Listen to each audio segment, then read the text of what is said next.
bright as You could put a little battery in a colored LED. Somebody throw them out the window. Make them I was going to say, though, they're easy to get a easy to hold of. recognize, but part of the sender thing was, I was Everything went using digital. I think there was a spiral wound tubing from 1,000-foot Yeah, just coils grade of one, right. coax. But, it's just like sonotube. Right. It's something much cheaper than the almost 50-cent piece balls. Well, I wanted to find, These for are the free. center, I wanted to find something that, and, Yeah. if I put it, if it goes in an article. That it's in- people can actually come People up can with. actually just get, Instead of buying a without, $300 spool of coax. right, they can just get it. Yeah, go to Costco and get some cashews or something. Well, anybody can improv that centerpiece. Oh, yeah. I don't think that's a big deal. And if you want to swap it out for something for your servo article, go ahead. No, that's what I would use for the servo. Oh, and we all want copies of that magazine to get publicly published. Oh, yeah. Sure. But, Well, if you're going to Well, first, standardize. I can't do the article till we've actually used it. I mean, Right. I can't write about something that's maybe. In great. my case, pass out some bulbs and have us build. Question, are there any, do you have any competitions that have like a base competition and then you can define the rules that day? And people have to like tweak their algorithm or within certain parameters? And then you're kind of We like. haven't done that. All of our competitions have fixed rules set way ahead. Now, the thing that comes closest is we just picked up Robo Magellan, where the GPS coordinates are not released until half an hour. Right. That's the closest we come to that. And even then, we find people have to go back to the pit, even though they've had the rules for months. They have to go back to the pit when they actually see the contest, like, or they may have to physically modify. I mean, when we got to MSI, a lot of infrared people had problems because there were hot spotlights shining down at an angle, and it would get underneath the shrouds and saturate their receivers. Or people with cameras and strobe flashing. Right. And Yeah. Steve in particular. Whereas here, there's virtually no IR Yes, source. he does. So we haven't done that, but I think this is a great next step for us. Picking up object manipulation, I think will be a lot of fun. It's a lot more dynamic. I think it will play to the crowd a little better, and it's hard. Yeah, it's hard. It's challenging. And that's what colorful. It's colorful. It's colorful for the crowd, especially, because it works just as well when it's the plain old brownish Right. MDF. It works the same, but it doesn't look the same. So.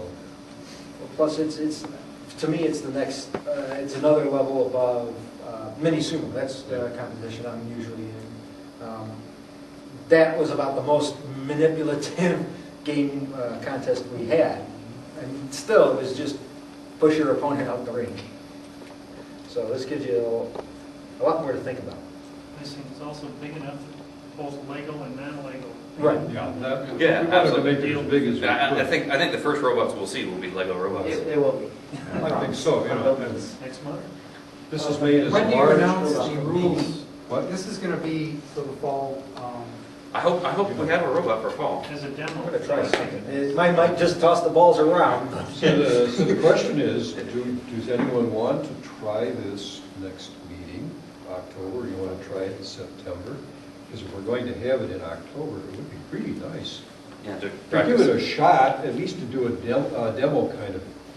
Remember, it can be done in demo mode or it can be done in competition mode. And once K-John wanted me to come up with some really simple set of rules for a really beginning basic kind of game. Yeah, that's the right So thing to do. I Is will, this- I will do that and give it to K-John, he'll give it to you, it can be posted on the website, and we can do that, but I'm not going to rush if anybody's going to do it in August.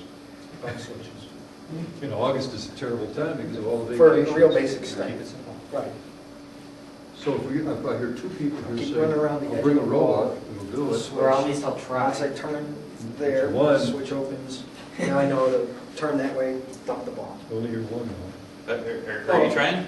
Well, yeah, no, I'm already working out basically, I'm gonna start as simple as I possibly can. I'm just gonna have like a contact switch. I'm gonna come along here, I'm always contacting with the switch. And, obviously there'll be bump switches down at the bottom, so it knows it's hit here. So it backs up, turns a little bit. Now, as it comes this way, it notices the side switch is open. So it knows, okay, I'm to an area where I can toss the ball. Okay, well, that's, Obviously, that's after I've collected. Right. the other part is that Eddie made this request, the center dividers be lower than the outside, and they happen to, and so that Lego could do it. Right. And this is 3 Lego bricks plus a hair difference between the center and the outside, just for people who play with Lego. Really? 3 bricks different. Oh, no, it's good. Okay, on purpose. And yet, it had to be dimensioned so you could cut it out of 2 sheets of 2 by 4 All right. quarter-inch Okay. MDF handy board that you can buy at Home Depot and other places. And you can put your robot wherever you want to start. Yeah, wherever you want, but the balls will be set in particular locations depending on how many we're using. Will the robot have a particular start point? I bet it could go, could I grab one? Anywhere inside, any orientation. Hey, Don, do you mind, he's actually going to try to build a robot. Do we mind surrendering one ball to him? Oh, I'll get you another bucket of Give balls. you a different one. Orange. Thanks. Right. See you guys next month. Hopefully. Anybody else?